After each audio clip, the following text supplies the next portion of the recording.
కార్యక్రమంలో అందరూ కూడా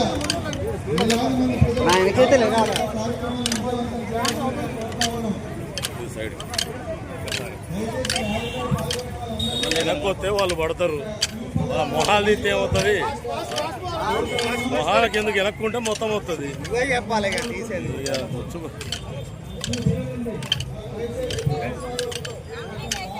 ఇక్కడ వచ్చేది కాదు సచ్చేది.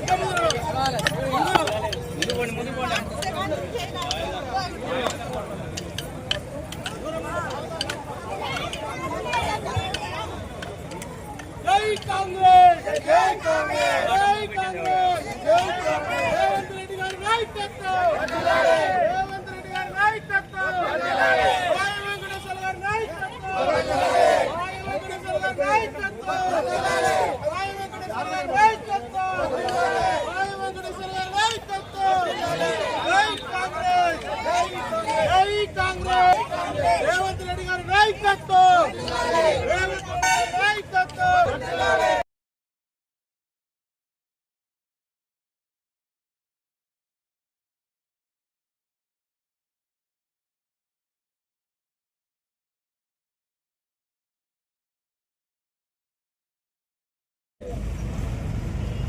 నాయకత్వం.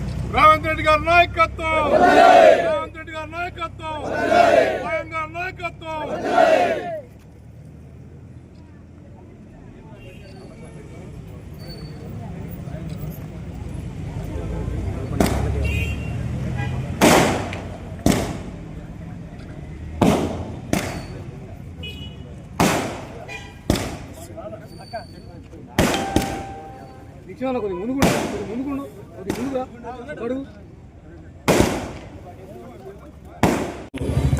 మున్సిపల్ కమిషనర్ గారు, మన ఎంఆర్ఓ గారు,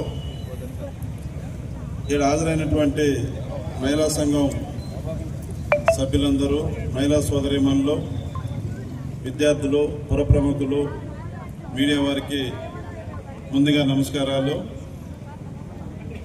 మన ప్రజాప్రభుత్వం ఏర్పాటయ్యి సంవత్సరం పూర్తయిన సందర్భంగా ఈ ఉత్సవాలు జరపాలని చెప్పేసి 1వ తారీఖు నుండి 9వ తారీఖు వరకు రాష్ట్ర ప్రభుత్వం నిర్ణయం తీసుకుంది.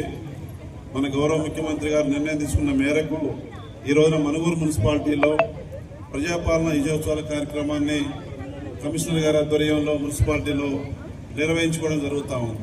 ఈ సందర్భంగా హాజరైనటువంటి మీ అందరికీ పేరు పేరున అభినందనలు తెలియజేస్తూనే, మన రాష్ట్ర ప్రభుత్వం ఏర్పాటై సంవత్సరం అయింది.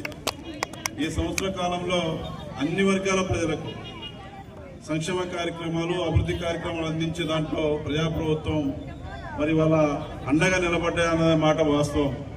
ఈ సంవత్సర కాలంలో గౌరవ ముఖ్యమంత్రి గారు రేవంత్ రెడ్డి గారు అసెంబ్లీలో ప్రమాణ స్వీకారం చేసిన కొద్ది గంటల్లోనే మన ఏదైతే ఉందో మహాలక్ష్మి పథకంలో ఆర్టీసీ బస్సుల్లో మహిళా సోదరీమణులకు ఉచిత ప్రయాణ పథకాన్ని ప్రారంభం చేశారు. దాని వెంటనే ఆరోగ్యశ్రీ 5 లక్షలు ఉన్నదాన్ని 10 లక్షల రూపాయలకు పెంచారు. ఇవాళ ఎంతో మంది పేదవాళ్లకు పెద్ద పెద్ద ఆపరేషన్లు చేయించుకోవడానికి రాజీవ్ ఆరోగ్యశ్రీ పథకం 10 లక్షల రూపాయలు పెట్టి మన గవర్నమెంటే ఆపరేషన్లు చేయించి ఆరోగ్యంగా తిరిగి ఇంటికి పంపుతా ఉంది. మూడవది, గవర్నమెంట్ వచ్చిన మార్చి 1వ తారీఖున డిసెంబర్ 7న ప్రమాణ స్వీకారం చేస్తే మన ముఖ్యమంత్రి గారు మార్చి 1వ తారీఖు నుంచి 200 యూనిట్లు ఫ్రీ కరెంటు. ఇది ఏ రాష్ట్రంలో లేదు. అది మన ప్రజాప్రభుత్వం, మన ముఖ్యమంత్రి రేవంత్ రెడ్డి గారు ఇస్తున్నటువంటి కార్యక్రమం. మరి 200 యూనిట్లు మనం కాల్చుకున్నా కరెంటు బిల్లు లేదు. 0 బిల్లు పథకం కూడా ఇవాళ ప్రజలకు అందుతా ఉంది. 4వ పథకం 500కే గ్యాస్ బండ, 500కే గ్యాస్ బండ. మన ఆడబిడ్డలు, అక్క చెల్లెళ్ళు గ్యాస్ అయిపోగానే గ్యాస్ తీసుకుంటారు. వారి అకౌంట్లో 500 రూపాయలు మన రాష్ట్ర ప్రభుత్వం జమ చేస్తూ ఉంది. అదే కాకుండా మార్చి 2024 మార్చి 11వ తారీఖున మన ముఖ్యమంత్రి రేవంత్ రెడ్డి గారు మరి భద్రాచలం శ్రీరామచంద్రుడి సాక్షిగా ఇందిరమ్మ ఇళ్ల పథకాన్ని ప్రారంభం చేసినారు. అదే రోజున మణిపూర్లో భారీ బహిరంగ సభ ఏర్పాటు చేసినాం. మీరందరూ కూడా పాల్గొని ఆనాటి బహిరంగ సభని సక్సెస్ చేసినారు. ముఖ్యమంత్రి అయిన తర్వాత మొట్టమొదటి బహిరంగ సభ మనం మణిపూర్లోనే ఏర్పాటు చేశాం. అది మీ అందరికీ తెలుసు. వెంటనే ఇందిరమ్మ ఇళ్ల పథకం ప్రారంభమైన వెంటనే అందరూ గట్టిగా నినాదాలు చేయాలి. సమరాలు కాబట్టి మనం సంతోషంగా ఉండాలి. బాగున్న పక్కన పెట్టాలా. మీటింగ్ అయిపోయి అమ్మని పిల్లలకు సంతోషంగా ఉండాలి. ఈరోజు సంతోషంగా ఉండాలి. ఈరోజు శుభదినం మనం గెలిచినటువంటి రోజు ఈరోజు. కాబట్టి నినాదాలు గట్టిగా ఉన్న వాళ్ళందరూ వచ్చిన వాళ్ళందరూ గట్టిగా నినాదాలు ఇవ్వాలి. సోనియా గాంధీ గారి నాయకత్వం గట్టిగా అనాలి.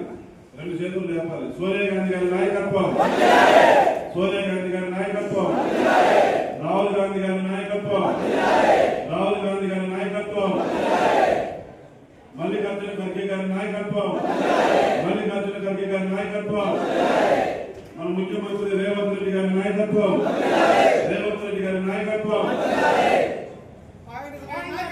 డిప్యూటీ సీఎం గట్టి విక్రమార్క నాయకత్వం, పొంగిరెడ్డి శ్రీనివాస్ రెడ్డి గారి నాయకత్వం, తుమ్మల నాగేశ్వర గారి నాయకత్వం. అందరికీ ధన్యవాదాలు. ఈరోజు తెలంగాణ రాష్ట్రంలో మన ప్రజాప్రభుత్వం ఏర్పాటై సంవత్సరం కాలం పూర్తయిన సందర్భంగా ప్రజాపాలన విజయోత్సవ సంబరాల కార్యక్రమాన్ని నిర్వహించాలని మన పిసిసి అధ్యక్షులు బొమ్మ మహేష్ కుమార్ గౌడ్ గారు, మన ముఖ్యమంత్రి రేవంత్ రెడ్డి గారు